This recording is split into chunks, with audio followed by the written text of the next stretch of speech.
Eu acredito que é importante dizer, antes que as pessoas me acusem de qualquer coisa, que eu fiz uma campanha incansável contra Bolsonaro e em defesa não só dessa candidatura petista nas eleições, como da anterior, no segundo turno, de Haddad contra Bolsonaro. Eu tocava as banquinhas pela democracia, a gente vê todo santo dia. E eu conheço pouquíssimos militantes no Brasil que foram todo santo dia lutar para derrotar o bolsonarismo e derrotar a extrema-direita nas urnas também, todo santo dia do segundo turno e boa parte dos dias do primeiro turno também. Então, de fato, eu fiz uma campanha muito dedicada para que o presidente Lula estivesse hoje no governo. Então, não é importante que não encarem qualquer crítica que a gente faz a qualquer ideia de antipetismo, isso não vem de mim. Agora, é muito importante que a gente leve em consideração uma coisa que o Frei Beto falava, que lidar com o governo, inclusive governos aliados, é igual cozinhar feijão, só funciona sob pressão.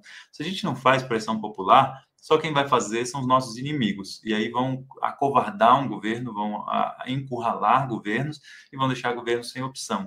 Tem governos que não fazem isso por não ver horizonte político e correlação de forças, tem governos que não fazem por pura covardia mesmo, ou até por cumplicidade.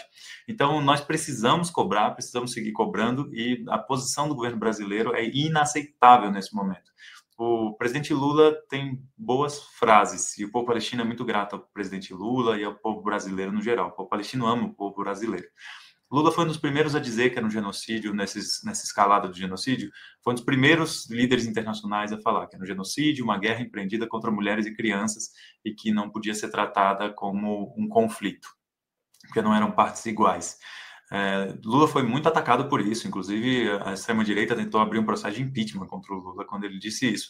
Lula foi colocado como persona não grata pelo embaixador de Israel, que já deveria ter sido expulso há muito tempo do Brasil, porque atua como tudo menos como embaixador, atua como um agitador político, um sabotador, e precisa ser expulso daqui, junto com as organizações do lobby estrangeiro que tenta ferir nossa soberania, como Stand With Us, Instituto Brasil, Israel e CONIB.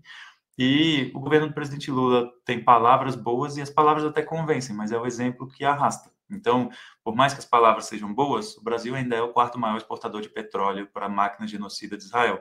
O Brasil ainda tem contratos militares, contratos que envolvem drones, que envolvem obuceiros, que envolvem outros aparatos militares, as polícias estaduais ainda usam treinamento, doutrina militar, inclusive de interrogatório, de tortura, que eles utilizam e treinam contra o povo palestino, armas que eles usam selos dizendo que foram testadas em campo contra os corpos palestinos, valem mais por isso no mercado de armas, e o Brasil compra armas desse tipo. O Brasil também tem acordos acadêmicos, o Brasil tem acordos econômicos, existe um acordo de livre comércio entre o Mercosul e Israel. Então tem uma série de condutas inaceitáveis que envolvem ainda assim uma cumplicidade do Estado brasileiro com a entidade genocida de Israel. Isso precisa acabar, gente. Tem gente que fica pensando que é muita intransigência falar de romper relações.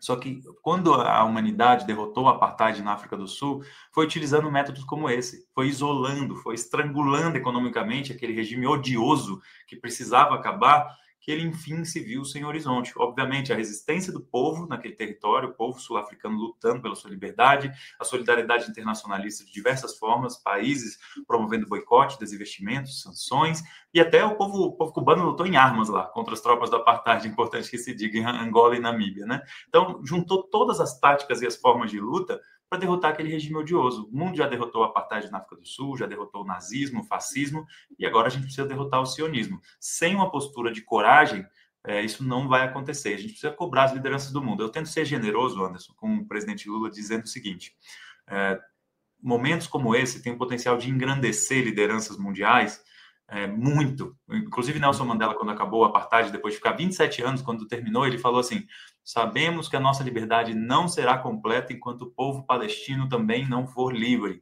Gandhi também dizia isso, de que aquela terra é dos palestinos e deve ser respeitada e a paz deve ser mantida. Grandes lideranças da história da humanidade não se acovardaram diante da injustiça.